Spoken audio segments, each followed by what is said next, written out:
Semana a semana en ese espacio de la radio pública del Departamento de Antioquia presentamos diferentes ciclos en el Instituto de Estudios Políticos y la emisora cultural. Como dijimos, los jueves 4 o 5 de la tarde en la radio, posteriormente a través de las redes sociales del Instituto de Estudios Políticos de la Universidad de Antioquia. Nuestro coordinador académico, Adrián Restrepo Parra, a quien saludamos hasta ahora. Profe, bienvenido, ¿cómo le va? Muy buenas tardes, Alexander, y el público de la emisora. Muy complacido nuevamente de poder emitir hoy nuestro nuevo programa sobre la marihuana más allá de la guerra contra las drogas. En efecto, Marcela Fuquene, psicóloga de la Universidad Pontificia Bolivariana, magíster en Administración Pública de la ESAP, activista canábica desde el año 2016, promotora del Código de Ética del Movimiento Canábico Colombiano y cofundadora del proyecto La Ruta Pedagógica del Cannabis, es nuestra invitada de hoy. A ella también la saludamos, le damos la bienvenida y el agradecimiento por ser parte de este ciclo académico. Marcela, bienvenida, ¿cómo le va? ¿Cómo estás, Alexander? Muy buenas tardes. Gracias por invitarme a este espacio y estaré atenta para resolver las preguntas que sean dispuestas. Así será, y por supuesto con nuestro coordinador académico tenemos ya nuestro dossier. Otros datos importantes de Marcela, cofundadora de la Asociación de Cannabicultores, Productores e Investigadores de Cannabis, cofundadora de la Asociación de Cannabis de Santander, líder en el país de las mujeres canábicas. Y por supuesto, pues con todo este recorrido de ella, tenemos muchos temas puntuales sobre los cuales podemos conversar a propósito de este ciclo. Profe, cuéntenos, ¿qué vamos a encontrar hoy con Marcela? Pues agradecerle a Marcela haber aceptado esta invitación al ciclo radial. Me parece que Marcela tiene una trayectoria muy interesante justamente para este diálogo. Yo empezaría con una primera pregunta, Marcela, que creo que puede inquietar mucho a nuestro público, porque tú sabes todo el estigma que se ha generado alrededor de la marihuana, los consumidores, en fin. Entonces es muy llamativo que tengamos una psicóloga que se reclama activista canábica. Y lo digo porque justamente con lo del estigma pesa mucho el asunto de que los que consumen marihuana son adictos, son enfermos, y cómo resulta una psicóloga diciendo que es activista canábica. ¿En qué consiste ese activismo? Bueno, pues sí, realmente es un cuestionamiento social al que he estado trabajando por los últimos años, no solamente por el hecho de ser psicóloga también, sino por el hecho de ser mamá y por el hecho de ser mujer. Entonces creo que ahí ya pesan varios estereotipos impuestos socialmente de cómo debemos ser o no debemos ser las personas. Y entre esos está el estereotipo de cómo debe ser una persona que usa el cannabis. Manifiesto que uso el cannabis porque realmente hay una gran diferencia, o nosotros dentro de la pedagogía canábica nos gusta establecer las diferencias entre lo que es el uso y el consumo. Pero ¿cómo llego acá a ser activista del cannabis? Pues básicamente al no encontrar soluciones ni dentro de la psiquiatría y las soluciones de la psicología, pues con la dificultad quizás del tiempo, del rapport suficiente con la persona que está enfrente, quizás después de no encontrar lo que quise encontrar en el área de la salud, lo vine a encontrar en otro ámbito para el manejo de la ansiedad. Así fue como terminé dentro del activismo, un activismo más académico, pero también un activismo social de las calles, un activismo completo. Básicamente así fue que ingresé a este mundo del activismo canábico. Llegué a una crisis emocional en el año 2015-2016 que me generó una depresión y una ansiedad. A raíz de una ansiedad, pues caí en depresión y encontré en la planta una llave de salida para continuar con mi funcionalidad. Entonces, a partir de ahí también empecé a investigar, a indagar y a interesarme un poco más por el tema canábico y por la lucha sobre la planta del cannabis.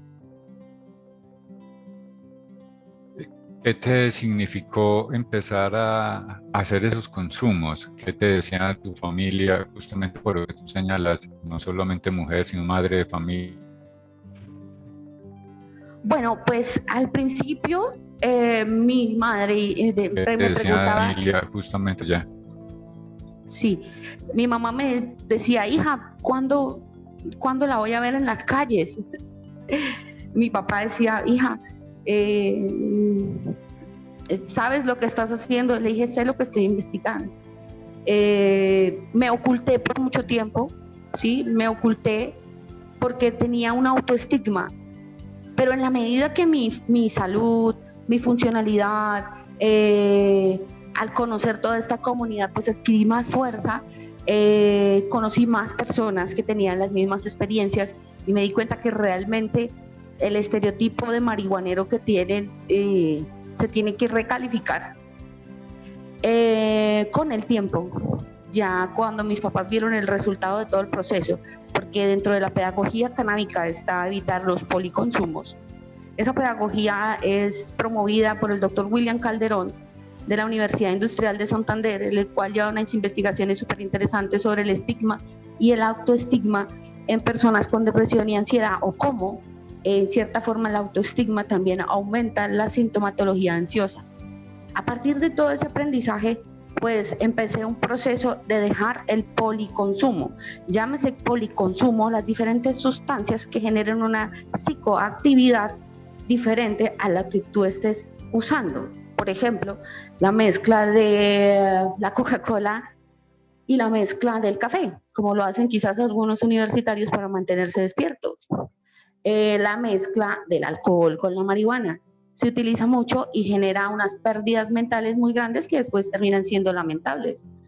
Entonces hay mezclas de sustancias lícitas con ilícitas, porque no hay un entendimiento diferencial entre lo que puede generar las sustancias y el tono emocional. Entonces básicamente fue eso y así fue al principio. Como todo, pues fue un proceso que hasta no tener las bases teóricas y empíricas también me generó cierto autoestigma y miedo, pero con el tiempo, en la medida que iba encontrando más pares y mejor bibliografía, que no fuera la que está anterior del año 2017, pude enriquecer un poco más el conocimiento de lo que tenía alrededor de la planta de cannabis. Marcela, tú señalas un asunto que resulta, digámoslo, novedoso, porque cuando se habla del estigma casi siempre se ubica de afuera hacia adentro. El entorno te señala, te etiqueta. Tú nos hablas de autoestigma. ¿En qué consiste que alguien se autoestigme? Él mismo se pone la etiqueta. ¿En qué consiste esa situación? Sí, el autoestigma es tomar los esquemas sociales preestablecidos y asumirlos como reales, ¿sí? Por ejemplo, vamos a hablar de algo que no sea tan pesado como el cannabis, ser mamá. ¿Qué esperas de ser mamá? Una mujer responsable, una mujer trabajadora, una mujer que dedique su vida todo el tiempo a sus hijos, que no salgan las noches, que no los deje solos, que no los deje descuidados, en fin. Existen toda una serie de situaciones que están inmersas en la palabra mamá. Esto mismo sucede cuando, cuando esa mamá no cumple con esos estándares sociales, tiene y siente una culpa que tiende a ser cíclica. Se cae en la culpa, la ansiedad, la tristeza, nuevamente genera la culpa, ansiedad, nuevamente genera tristeza, tendencia depresiva. Entonces existe ahí nuevamente un ciclo de culpa que no le permite a la persona hacer o explorar las diferentes situaciones que están dentro de su psicoactividad y sus diferentes tonos emocionales.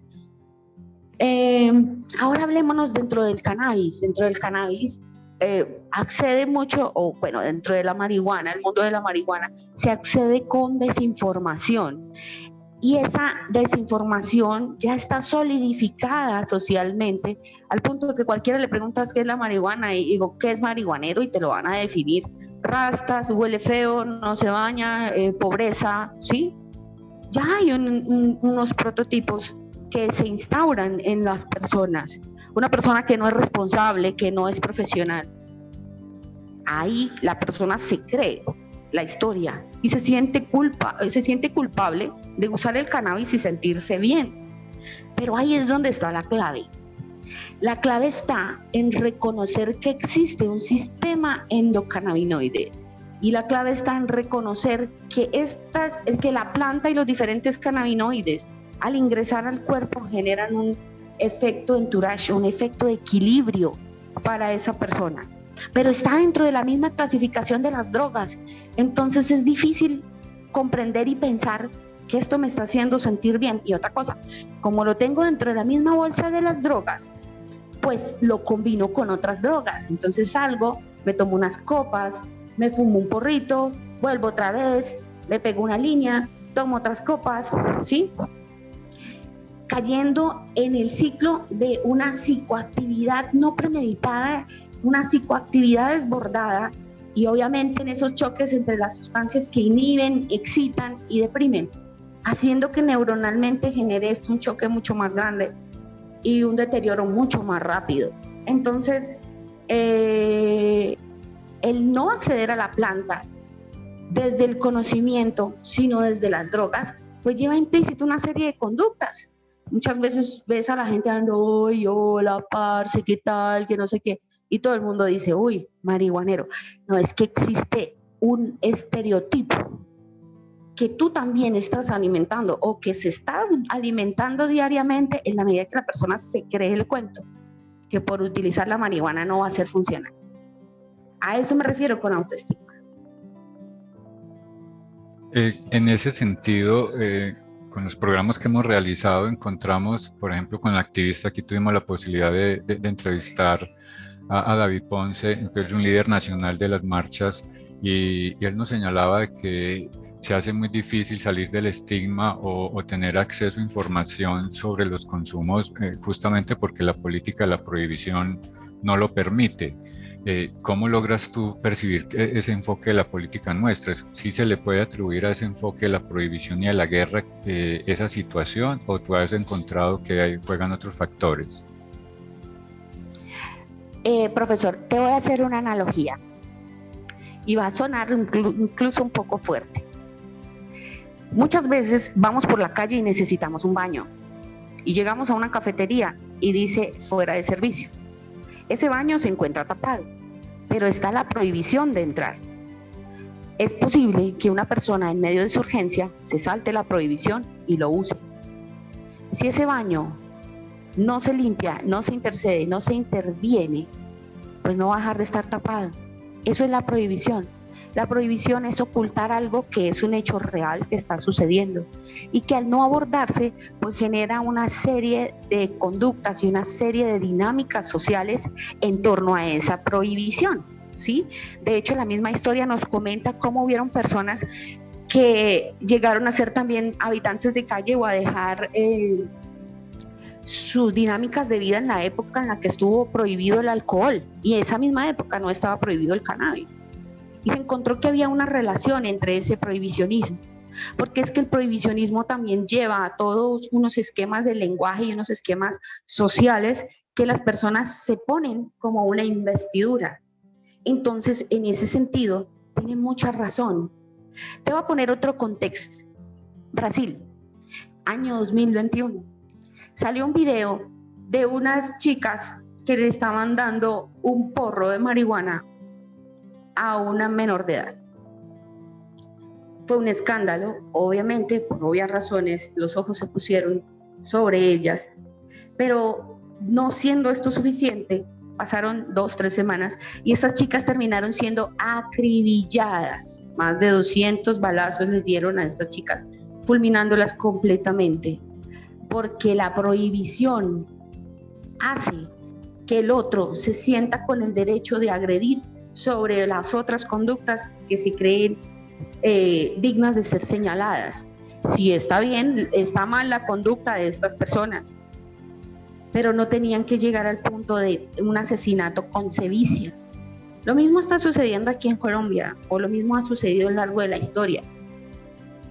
Existieron la Mano Negra, existieron varios grupos de limpieza social que se enfocaban básicamente en usuarios del cannabis o marihuaneros, y también en personas que tenían conductas delictivas. Muchos de ellos los desaparecieron, dentro de ellos cayeron personas inocentes, ¿sí? Entonces hemos visto que producto de la prohibición está el fortalecimiento de esas venas que alimentan la prohibición, porque no necesariamente porque un problema no se aborde o no se hable de él, no quiere decir que no exista. Entonces es la forma de abordar el problema para beneficiar toda esta red ilegal, llamémosla ilegal o informal, porque no está dentro del rango de la formalidad, pero que genera muchas prebendas a nivel económico y que está fortaleciendo todo lo que estamos hablando de narcotráfico, que al mismo tiempo financia las guerras, al mismo tiempo financia la prostitución. Es toda una cadena productiva ligada a la legalidad. ¿A partir de qué? A partir de sentirnos todos con el derecho de señalar al otro como marihuanero y que a su vez se asuma como marihuanero y opte por las líneas ilegales para mantener lo que él considera su vicio. Como tú señalabas ahora, Marcela, pues tú eres madre y justamente en el estigma muchas veces se va agudizando en la medida en que aparecen cosas que son percibidas como que agravan el consumo. En efecto, que una mujer consuma puede resultar escandaloso en esta sociedad por lo que ya tú señalabas, pero puede resultar supremamente más escandaloso si esa mujer es una mamá. Incluso algunos piensan que una mujer que consuma no debería tener un hijo a cargo o unos hijos a cargo porque no solamente es un mal ejemplo, sino que no los puede descuidar. ¿Tú has hablado de tu hijo o con tus hijos sobre tu consumo? ¿Cuál ha sido la reacción de ellos si es así? ¿O piensas hablar luego con ellos? ¿Cómo es ese acercamiento? El tema de la muerte, las drogas o la sexualidad, al ser un tabú, dejan de ser abordadas como deben ser. Y en el momento en el que ese ser humano que está en construcción se enfrenta a esas situaciones a las cuales no ha estado preparado, pues más fácil llega a la desinformación y cae mucho más bajo. Eso lo sabemos dentro de la psicología, dentro de la sociología. Entonces, en este sentido, de hecho sí se habla con los niños, o sea, yo me siento a hablar con mis hijos me ayudan a limpiar la cochinilla de las plantas, a manipular las flores, están en las conferencias escuchando de los potenciales de la planta, están teniendo un concepto diferente del cannabis, tanto así que mi hijo mayor de 11 años me dice: mamá, hoy hablaron de la marihuana y la profesora dijo que la marihuana era medicinal, pero que ella no sabía por qué era medicinal, si igual seguía viendo los vagos a las 6 de la tarde en la cancha jugando marihuana. Mamá, yo sé que el cannabis también le llaman marihuana, pero marihuana es la forma mal usada del cannabis y el cannabis es la forma mejor usada para la medicina, mamá. Pero yo no quise decir nada porque sé que mis compañeros no me iban a dar la razón, pero aún así yo sé que tengo el conocimiento. Entonces ahí la verdad me quedé sentada y dije: estos son los momentos para los cuales un papá y una mamá tienen que estar preparados para poderles comentar que ellos también tienen una psicoactividad que se alimenta con los videojuegos, que se alimentan con el exceso del azúcar, que se alimentan con una serie de situaciones externas o internas que generan un placer corporal. Y si él es consciente de todo esto, y si él es consciente y él conoce, porque tiene la información, va a ser mucho más fácil orientarlo. Ahora bien, nos encontramos a la otra realidad, que es de lo que está socialmente permitido, como el alcohol, ¿sí? Entonces, al alcohol muchos jóvenes acceden de una forma más rápida, siendo menores de edad, en las fiestas, cuando sus padres se emborrachan. Es otra manera de ver la psicoactividad, pero de una manera positiva. Recordemos que las piñatas y eso, los papás se endeudan no solamente por el vestido y la comida, sino también en el trago. ¿Y qué le vamos a dar de tomar? Es una de las primeras cosas que se plantea para una fiesta. ¿Y qué vamos a beber? Entonces, en ese sentido, digamos que tenemos una hipocresía social por la forma en cómo estamos viendo. Lo que es legal es permitido, pero no por lo que realmente puede hacer daño. E incluso la mala información acerca de las cosas puede hacer daño. Tengo un conversatorio montado por la Fundación Colombia Azul y la empresa Green Coalition, en la cual planteamos las consecuencias de la desinformación histórica a partir del cannabis, pues el cannabis tiene más de 3.000 años sobre el planeta e incluso ha forjado las grandes civilizaciones, ha ayudado en todos los procesos de construcción, porque anteriormente también se construía a base de cáñamo y el cáñamo es prima hermana del cannabis. La planta se ha utilizado de diferentes maneras, incluso hasta para tener la iluminación. De hecho, hace poco leía que en la Universidad de Teherán se les dio por investigar los incenciarios, sí, donde se quemaba el incienso anteriormente en los templos judíos, y ellos veían que había algo y decían que era solo incienso, pero se les dio por investigar ese incienso que contenía, y de hecho encontraron resina de cannabis de muchos años atrás. Al parecer, en las ceremonias judías se utilizaba para tener un contacto más directo con Dios. De hecho, incluso hay unos investigadores españoles que también están hablando de la conexión del cannabis con el posible uso de Cristo en la unción de los enfermos, en ese aceite o ese óleo sagrado, también había algo de cannabis. Entonces, son hipótesis, son situaciones y son evidencias que nos están mostrando que la planta ha convivido con nosotros, pero que empezó a hacer nuestro daño o parte de ese terrorismo social a partir de la prohibición. E incluso puedo llegar a afirmar que la prohibición de la planta de cannabis facilitó la creación de otras industrias, como la papelera a partir de la resina o el incipiente de la madera, cuando antes se utilizaba el cáñamo, al punto de que la Constitución de los Estados Unidos se imprimió en cáñamo. Los amarres en el que venía Cristóbal Colón a América eran hechos en cáñamo. Entonces el cáñamo hizo parte del forjar la estructura que tenemos aquí ahora, pero que en una parte del tiempo, cuando en la Segunda Guerra Mundial ganó una facción que empezó a decir que era bueno y que era malo, pues empezaron a dejar el cannabis y el cáñamo a un lado, y ahí se empezó a dar un valor y a generar mayor nylon, la explotación de otros productos, el plástico, cuando antes, en los años 30, incluso Henry Ford sacó una prueba de su modelo T a base de cáñamo y soya, ¿sí?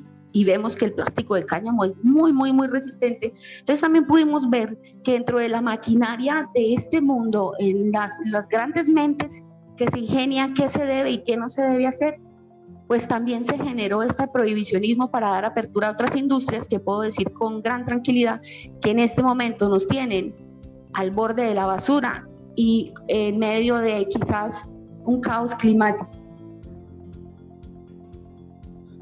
Marcela, tú, escuchando tu experiencia como mujer, como madre, pues uno diría, esto es bastante atípico en el medio.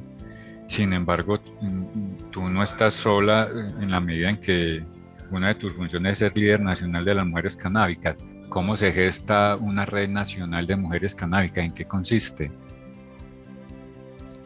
Somos hermanas, somos mujeres que se unen para apoyarse unas a otras y establecer iniciativas a partir del sector cannabis, sea para productos, para bienes o servicios.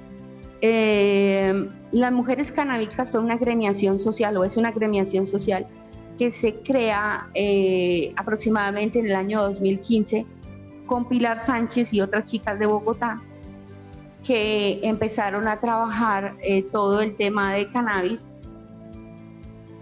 E incluso pues Pilar Sánchez, ella es química y su esposo es master grower. Incluso ellos son de los pioneros en todo este proceso de la industria. Ellos hacían medicina en Bogotá, no recuerdo exactamente el nombre de la entidad, pero bueno, a partir de ahí y con mi ingreso al movimiento canábico colombiano, primero el movimiento canábico Santander, luego el movimiento canábico colombiano, tuve la oportunidad en el marco del Canaciencia, que estuvimos hablando de responsabilidad social corporativa, de conocerla, y ella me invitó a ser parte de su agremiación. Posteriormente inicié un proceso llamado la Ruta Pedagógica del Cannabis, el cual pasó por 17 ciudades del país, llevando información sobre la parte jurídica, medicinal, cultivo, reducción de daños y mitigación de riesgos alrededor del cannabis.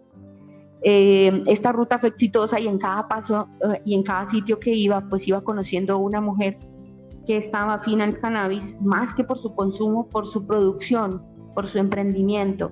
Sí, es otra forma de consumo, sí, una forma de uso, pero no necesariamente del uso al que estamos acostumbrados, que es al carburar. Y así fue como empezamos a consolidarnos como mujeres canábicas de Colombia, las cuales apoyamos proyectos sociales, entre ellos ahorita estamos apoyando a la mujer privada de la libertad por Ley 30.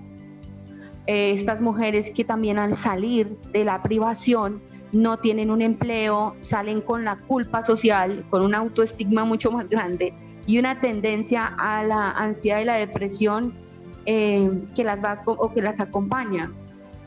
Entonces, en ese sentido, vimos la necesidad de hermanarnos, apoyarnos, porque en nuestras familias, no es mi caso en este momento, mi mamá ya sabe, mi mamá, mi papá y todo mi entorno ya sabe, incluso han visto mi cambio de vida, cómo antes con el alcohol era mi impulsividad, mi rabia, mi forma de ver el mundo, y cómo ahora mediante el uso del cannabis lo veo, estoy más tranquila y mucho más estable. Entonces ya genera eso una tranquilidad, ¿sí? Y una seguridad de lo que se está haciendo. Pero las familias de muchas de ellas quizás no, y les dan la espalda. Voy a poner un caso particular, una señora de 54 años que hace parte de las, si te digo un poco más, de las mujeres canábicas.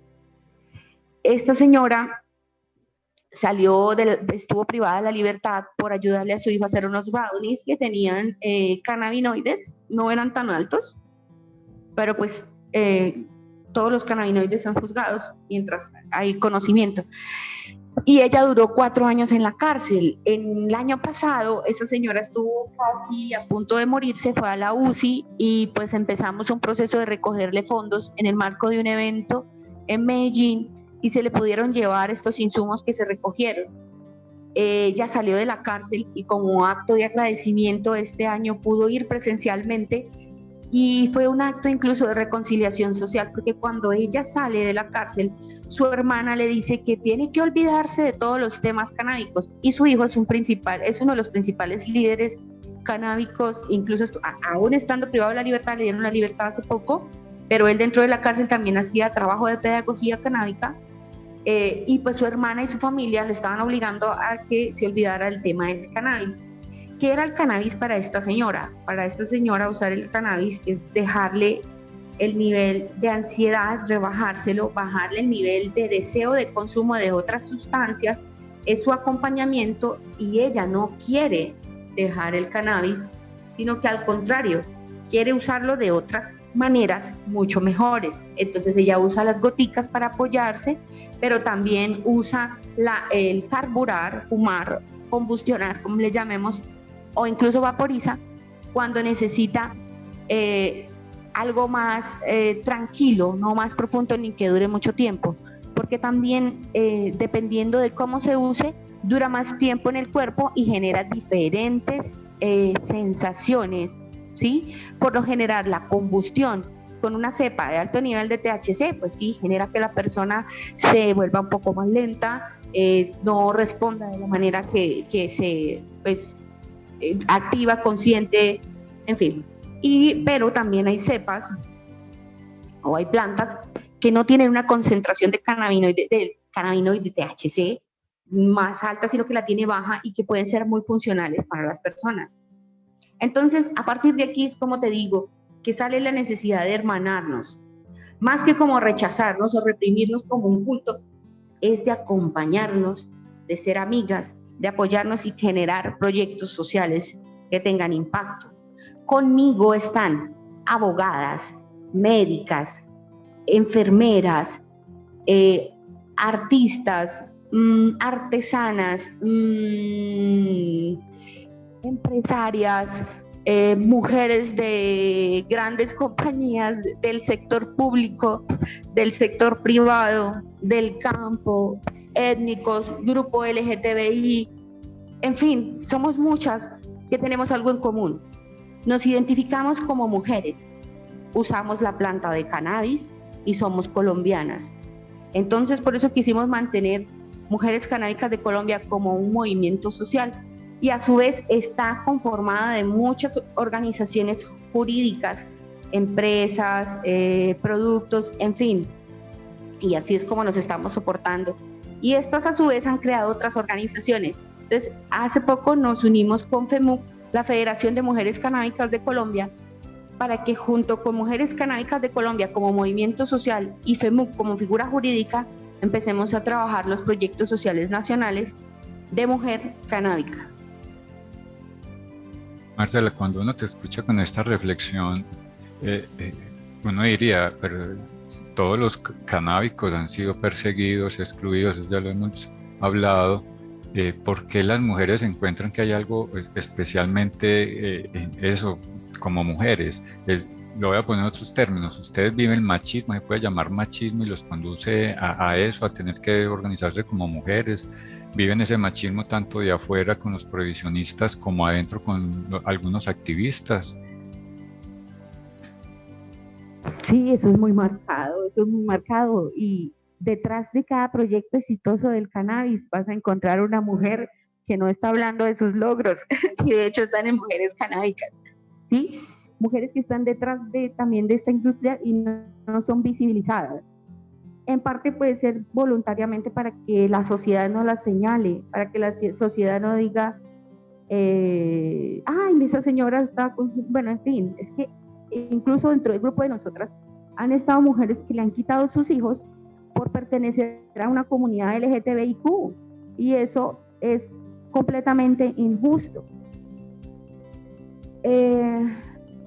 Con respecto a lo que tú dices, la necesidad de hermanarnos es tan sólida, pero incluso al interior del gremio, pero nosotras como Mujeres Canábicas de Colombia no hemos cogido, digamos así, el enfoque del feminismo radical, de acabar con el macho. El macho no es el que produce la flor. No, nosotras estamos en un proceso de construcción social, donde la diferencia es nuestro complemento. Nuestro estándar no es el ataque ni la renuncia al falo, sino al contrario, el saber utilizar las herramientas sociales para construir. Y pues, si por ahora no estamos tan visibilizadas, eso no tiene problema, eso quiere decir que nos toca trabajar más. Nosotras tenemos la tendencia de trabajar a veces calladitas, pero trabajar más. Entonces, ahí vamos bien, considero que nos estamos fortaleciendo, y que en la cara de nosotros puede estar el futuro de lo que se vea con respecto al cannabis, porque realmente lo que hemos hecho es satanizar una planta que tiene unas virtudes amplias, tan amplias que pueden salvar vidas. Voy a contar esto es algo muy propio, ¿sí? Yo trabajo en una entidad pública, que donde mencione cuál es, van a quedar más aterrados por el hecho de decir que soy mamá, más que el hecho de ser mamá. Y al momento a este momento, me he destacado internamente, he llevado un buen trabajo con mis compañeros y mis compañeras, y soy parte de un equipo muy esencial, y hemos generado unos avances significativos dentro de la atención integral de lo que estamos haciendo. En ese sentido, me doy cuenta de que realmente puede que hayan muchas personas como yo que utilizan la planta, que van a trabajar y que les ayuda realmente a pensar, a no caer en el estrés, a no caer en la tensión, la presión de su trabajo. Así como muchos se toman un tinto antes de ir a trabajar, es tan similar, pero lo que hacemos nosotros pues obviamente tiende a verse un poco más escandaloso. En cuanto a lo del gremio, nosotras las mujeres canábicas sí hemos tenido desde el principio, también incluso como mujeres ya van a empezar a separar el gremio, ya van a empezar a generar conflictos, y realmente no, es que nosotras las mujeres tenemos unas necesidades diferenciales, e incluso es más duro. Por ejemplo, si tú eres una mujer canábica y te ven dando teta a tu hijo, ¿qué pasaría? Muchos de ustedes dirán, ¡oh, terrible, una mujer canábica dando teta! Bueno, pues es un hecho. Hay mujeres que viven con ansiedad y que usan el cannabis. Cuando digo usan el cannabis me refiero a sus diferentes usos. Yo no me estoy refiriendo solamente a la combustión. La combustión es el mal uso más conocido y más socializado para fortalecer las redes del narcotráfico. Pero el cannabis tiene unos usos maravillosos, incluso que son tan complementarios a todo lo que hacemos nosotras, que vale la pena entrar en esa lucha. Y pues realmente nosotros no vamos a entrar en esa competencia de género, sino al contrario, estamos haciendo un acompañamiento y estamos ayudando para que nosotros, que somos el usuario final de la cadena productiva, dé a conocer mucho más de las bondades de la planta y se socialice y se fomente su uso regulado y acompañado, conociendo de forma integral lo que puede o lo que es el impacto de la planta en la salud humana. Básicamente es eso. Justamente, Marcela, con esto que nos comentas, si te interpreto bien y espero que sea así, esta es la apuesta de ustedes para superar este enfoque de prohibición y de guerra contra las drogas. Tú hablas ahorita mucho de la pedagogía y de hecho haces parte de la ruta pedagógica. ¿En qué consiste la propuesta de la ruta pedagógica, en hacer pedagogía? Bueno, la ruta pedagógica del cannabis fue un proyecto, o es un proyecto porque todavía siguen muchas cosas vigentes, que se desarrolló en el año 2018, cuando fue el cambio de gobierno. Nosotros también le estábamos apuntando a la Colombia humana en esa época y pues hacíamos las marchas por la liberación del cannabis en diferentes partes del país. Nuestra marcha es la marcha de Santander, la marcha de Bucaramanga, Ponce es la marcha de Medellín, Caloguala es la marcha de Pereira, Yuli es la marcha de Popayán, Cuentólogo es la marcha de Barranquilla, Helves es la marcha de Cúcuta, ¿sí? La marcha de Bogotá ahora está integrada incluso por la mesa distrital, pero antes era solamente las plantas no son como las pintan, o el carnaval canábico colombiano, que también tengo que hablar porque ellos estructuraron y ayudaron a todo este proceso de socialización. Entonces, incluso del carnaval canábico colombiano hay una experiencia muy chistosa, y es que fue lo que más quedó en los noticieros. Yo creo que muchos lo recuerdan, que en una de estas marchas le preguntaron a una persona que haya estado bajo policonsumo, no solo cannabis, policonsumo, por las marchas, y responde algo sobre los toros, ¿sí?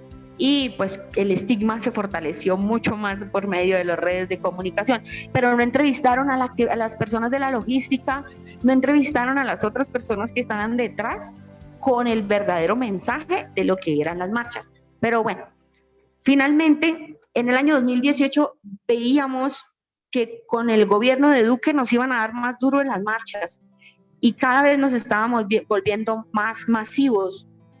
En ese sentido, teníamos el miedo de que a nosotros como líderes sociales nos terminaran también desapareciendo. Y como sabes, pues muchos somos mamás y bueno, en fin. Se nos ocurrió la idea de hacer algo diferente. Y es que fue mirar el porqué del prohibicionismo, y encontramos que era por la falta de educación.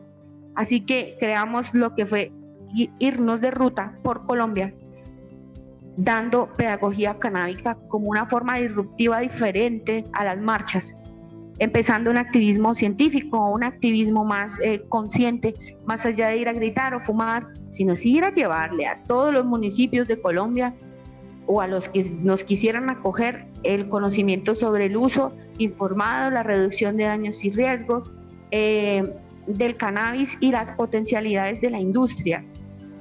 Incluso esa ruta pedagógica del año 2018 generó la apertura de muchas empresas. En este momento, ese proyecto ha tenido, llamémoslo así, gran difusión, al punto de que muchas de las empresas, muchas de las personas que salieron de la ruta pedagógica tienen en este momento empresas del cannabis. Entonces digamos que es algo que nos hace sentir también orgullosos, y nosotros hemos estado también en ese acompañamiento.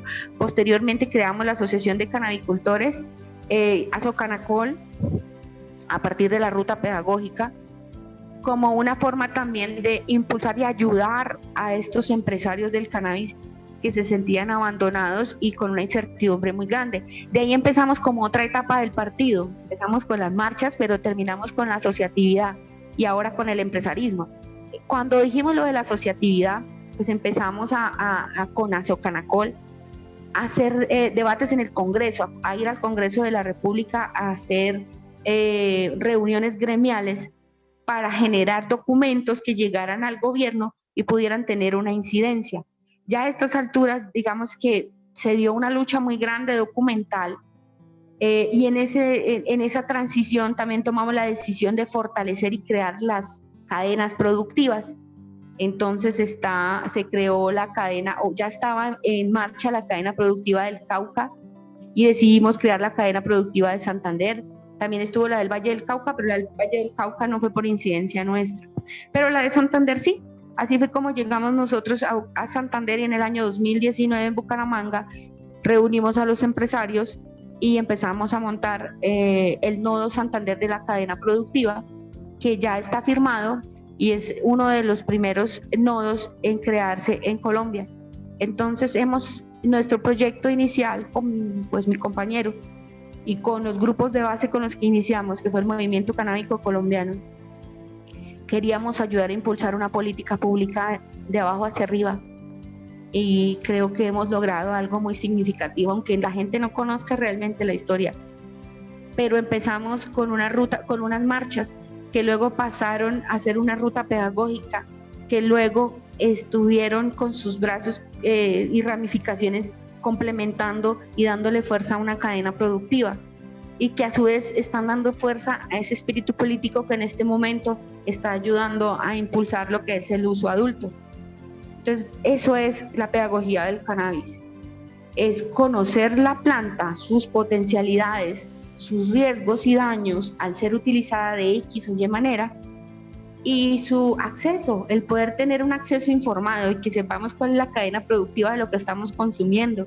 Así como sabemos quizás de dónde viene una naranja, de dónde viene la papaya, de dónde viene el cannabis y si trae los impuestos, la regulación y las normas preestablecidas, mucho mejor para el usuario y mucho mejor para la salud pública, porque óigase bien, el humo no es tóxico como tal, que todo el mundo, ¡ay, huele a marihuana! No, y más allá de oler a marihuana, ¿qué? ¿Cuál es el daño que me va a dar? Eso si estuviéramos muchas personas fumando encerrados en un cuarto. Entonces también mirar a qué o por qué nos escandalizamos, si es con una razón de ser o es con una base del estigma. Entonces, básicamente eso es como la pedagogía del cannabis. Marcela, vamos agradeciéndote la participación. Ya vamos a entrar acá en la recta final. Estos programas son muy cortos, insisto yo, porque los temas son muy apasionantes. Yo quería preguntarte en esas propuestas que ustedes están formulando, porque tú también participaste de un código de ética del movimiento canábico, porque no solamente pedagogía, sino también se requiere un código de ética. ¿A qué le apuntaban ustedes con esa idea? Bueno, en el movimiento canábico colombiano, cuando se dio la idea de crear un código de ética, es porque necesitábamos un código de convivencia y de sana interacción. Este mundo tiene muchos egos, y más cuando ha sido rechazado socialmente, se siente como una necesidad de que esa estructura social nos vuelva a reconocer. Entonces hay como una especie de competitividad, hay una especie de ego, pues es que es normal dentro de este proceso, pero que sí requiere de todas formas que tenga un acompañamiento que no sea tan elevado ese ego. Por ejemplo, pues las discusiones que se dan alrededor de los master grower con respecto a los ingenieros agrónomos, ¿sí? Entonces, aquí estamos viendo que las bases de la reconstrucción social también están desde la forma en cómo estamos viendo la planta y su estructura. Profesor, te voy a pedir un favor nuevamente. ¿Me puedes repetir la pregunta? Es que se me cortó un poco al final cuando tú me estabas dando la pregunta. Sí, te preguntaba sobre el código de ética, porque era necesario tener el código de ética. Disculpa, sí. Bueno, También porque se presentaron malas conductas entre unos y otros a raíz de este ego que te estaba comentando. También porque muchas de las personas que entraron como líderes sociales pues traían una historia dentro pues, del consumo ilegal, del uso ilegal, de la tranza, ¿sí? Entonces, en el marco del respeto, los límites y las normas están difusas. Como psicóloga, pues he podido estudiar un poco lo que son límites, normas, pautas de crianza, y en cierta forma se vio la necesidad de ponerle un límite a mi libertad canábica con respecto a la libertad del otro, como para evitar que a partir de mi uso de la planta sea no responsable de las consecuencias del mismo, ¿sí? Entonces de ahí surgió un código de ética, se sacó un formulario de Drive que se pasó por las principales redes sociales y cada uno empezó a colocar la clasificación de lo que consideraba un riesgo medio o una conducta aceptable, poco aceptable, punible o rechazable, ¿sí? Y así se empezó a crear una base, un borrador de este código de ética que pues por ahora se mantiene en su primera versión, y con el movimiento canábico colombiano estamos trabajando en una segunda versión más complementaria y acogiéndose a todo el fenómeno de las redes sociales que hay ahora. Marcela, tú ahora nos contabas que justamente has participado de las asociaciones de canábicos empresarias, pues de empresarios en Santander y también a nivel nacional. Esto, por supuesto, si no estoy mal, es más en el marco de lo que se denomina el cannabis medicinal, que es legal y reglamentado en Colombia desde el 2016. ¿Cuál es tu visión del desarrollo de la empresa durante estos años? ¿Vamos bien en marihuana medicinal? ¿Los gobiernos han ayudado a que el cannabis medicinal avance? ¿Y cómo ves la posibilidad que se está moviendo ahora en el Congreso de cannabis de uso adulto? Bueno, creo que hay que liberar a la planta medicinalmente. O sea, no hemos avanzado para lo que teníamos que haber avanzado. Teníamos una ventaja competitiva y en regulación con respecto al cannabis y no se aprovechó. ¿Por qué? Porque los asesores presidenciales siempre tuvieron al presidente Duque libre o lejos de todo lo que pudiera ser un escándalo asociado al permitir el cultivo, la transformación y la comercialización del cannabis. Tanto así que personas dentro del mismo INVIMA, en el cotorreo de pasillo, digámoslo así, se sabía que el sector cannabis no le iban a dar las licencias por el lado del Ministerio de Salud, por el lado del INVIMA, digo, no se les iba a viabilizar, y así fue. Lo que parecía un chisme de pasillo terminó siendo una realidad. Entonces, el gobierno de Iván Duque fue una piedra en el zapato para absolutamente todas las personas del sector cannabis, incluyendo los grandes empresarios, que si ustedes se dan cuenta, hasta hace poco empezaron algunos a hacer alianzas, a hacer exportaciones, pero antes no, antes estuvo muy quieto. E incluso la misma Farmacielo, que es una empresa que también ha sido apoyada económicamente, entre otras empresas multinacionales que han sido apoyadas y financiadas por el gobierno, a lo cual pues nos hemos enterado hace poco que les dieron mucho dinero y no han salido con nada, la industria tampoco la han movido, pues nos ha generado daños. Entonces realmente esto no ha comenzado. Seguimos con los mismos usuarios, las personas no saben el por qué el cannabis es medicinal, aunque se está dando la difusión del cannabis por todos lados y la gente se está empezando a enterar de los beneficios o del cannabis de uso recreativo. ¿Qué pasa con este gobierno?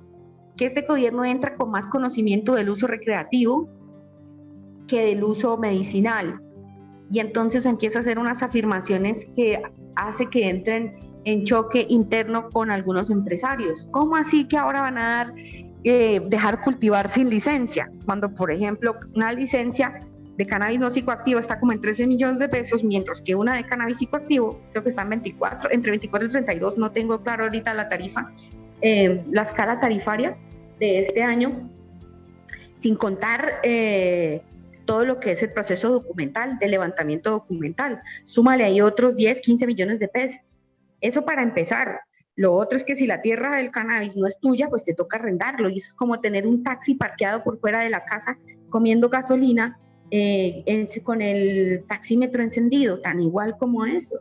Y la estructura que se planteó con el gobierno anterior es que tenían que tener la estructura montada durante un tiempo y activa para que pudiera ser regulada, fiscalizada antes de empezar a cultivar.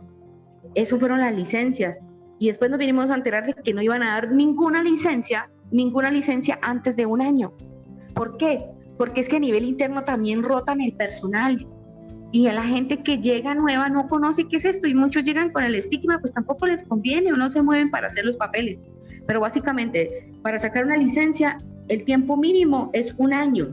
Imagínate tú un año esperando que te den algo que al final te van a poner otras trabas para poder sacar ese producto del país. Entonces realmente aquí nos hace falta terminar de construir y darle viabilidad al sector productivo del cannabis medicinal.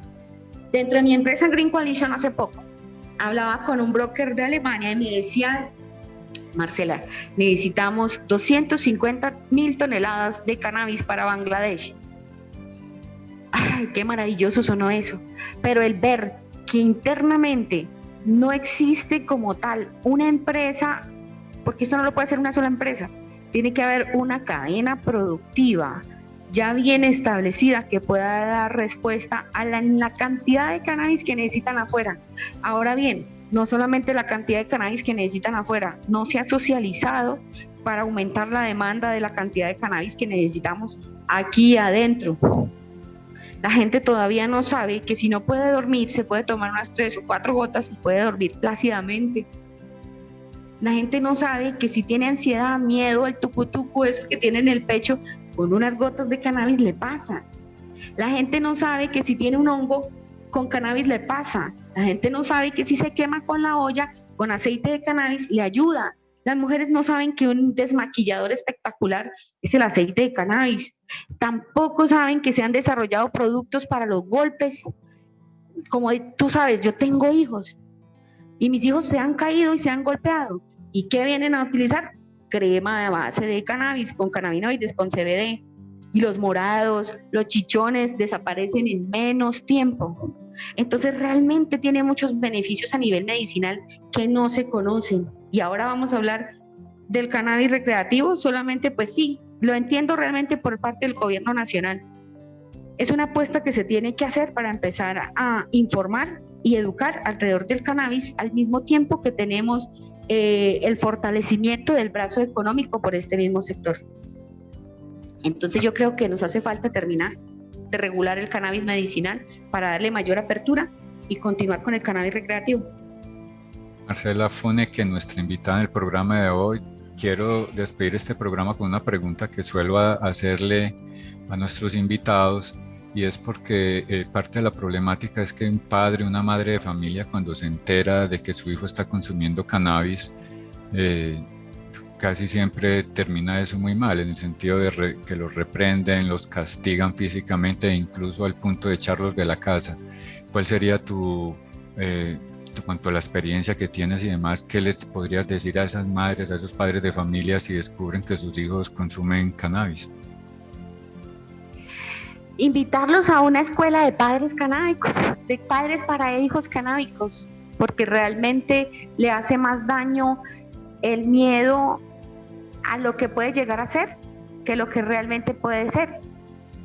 Imagínate a alguien que usa cannabis, digamos que se fumó un porro, el efecto le dura 1 hora y media, llegó a su casa, le tuvieron un escándalo, ya después le pasó, viene la culpa, siente que él es una mala persona, no ve que tuvo quizás un comportamiento no adecuado, sino que asume que él es una mala persona y empieza a comportarse como una mala persona. Entonces ahí estamos perdiendo a nuestros hijos, rompiendo la comunicación, rompiendo la confianza, dejándolos desauxiliados a la merced de una sociedad que le está pidiendo ser productivo y que todo lo que va a tener que hacer en su vida va a tener que trabajarlo para poder obtener algo que se llama papel dinero y poder intercambiar algo para sobrevivir. Entonces ya de antemano, con el escándalo y el miedo, le está haciendo un daño mucho, mucho más grande a ese hijo. Y tengo una experiencia muy clara de alguna vez, en una época donde no era usuaria, tuve o hice el acompañamiento a una chica que era estudiante, era la mejor estudiante del salón, octavo, noveno, décimo, excelente, y ella usaba el cannabis y lo usó durante todo ese tiempo. Era una niñita, pero lo usaba a escondidas, ¿sí? En el momento en que la mamá se enteró que ella usaba el cannabis, empezó a echarla de la casa, a gritarla más, a ponerle tareas que antes no le ponía, a tratarla con desprecio, a decirle cuándo se va a ir a la calle, a insultarla, a darle unas tareas que ella no hacía antes. ¿Y qué pasó con ella? Pues nada, se fue de la casa, consiguió un novio, por allá tuvo unos hijos a temprana edad, buscando salirse de esa dinámica de desprecio y de rechazo. Entonces, en ese sentido, si quieren perder a sus hijos, fácil, rechácenlos, desprécienlos, pero esto tiene un proceso de acompañamiento que puede llegar a ser muy exitoso. Muchos jóvenes probamos muchas cosas y que al final, cuando terminó la persona madurando o terminamos madurando, lo tomamos de otra manera, lo asumimos de una forma más responsable, más serios de las cosas. Entonces realmente se pierde más con el miedo. El miedo no permite que uno aborde situaciones que tienen que hablar. Mi consejo es que dejen el miedo, que se sienten a hablar, que el cannabis sin tanto escándalo, y si es solo la planta la que se consume, pues no es tan difícil que la persona lo pueda dejar o que lo empiece a regular y que lo use de una manera más acertada. Entonces, dejar el miedo, empezar a informarse más, ir buscando sitios donde hagan pedagogía canábica, y si requieren hacer parte de la escuela de formación o la escuela de padres para hijos canábicos, con todo gusto también podemos orientarlos. Bueno, Marcela, a nombre de la emisora cultural y el Instituto de Estudios Políticos de la Universidad de Antioquia, reiterarte nuestros agradecimientos por este espacio, también por tu generosidad para los padres y madres de familia que los están escuchando. Pueden contactar a Marcela Fukene, sería muy interesante pues para que puedan dialogar con ella sobre esta situación, y esperamos tenerte en otra oportunidad. Muchísimas gracias al Instituto de Estudios Políticos, muchísimas gracias Alexander, muchísimas gracias profesor Adrián. Para mí ha sido muy grato acompañarlos en este espacio y poderles contar un poco de mi experiencia a partir del uso del cannabis para la reconstrucción del tejido social. Y por supuesto hacemos la invitación a nuestros oyentes para que nos acompañen los jueves en la radio y luego en las redes sociales del Instituto de Estudios Políticos de la Universidad de Antioquia. Marcela Fukene, psicóloga de la Universidad Pontificia Bolivariana, magíster en Administración Pública de la ESAP, activista canábica desde 2016 y promotora del Código de Ética del Movimiento Canábico Colombiano, entre otros de los temas sobre los cuales conversamos, nuestra invitada para esta tarde en la radio y luego en redes sociales. Por supuesto, la invitación, amigos y amigas oyentes, para que nos acompañen para el desarrollo de esta propuesta que continúa desde el Instituto de Estudios Políticos en asocio con la emisora cultural. Profesora Marcela, que esté muy bien y esperamos contar con usted nuevamente. Muchas gracias, feliz día. Profesora Adrián, muchas gracias por acompañarnos. Muchas gracias, Alexander, nuestro público, y hasta la próxima emisión. Desde el Instituto de Estudios Políticos también contamos con Juliet Guevara, en el caso de la emisora cultural, en operación sonora William González, les acompañó Alexander Otálvaro Villada, dirige la emisora cultural Beatriz Elena Mejía. A usted muchas gracias por la sintonía y por supuesto la invitación para que continúen con todos nuestros contenidos. En la radio, una feliz tarde para todos y para todas, en las redes sociales, una feliz semana. Hasta pronto.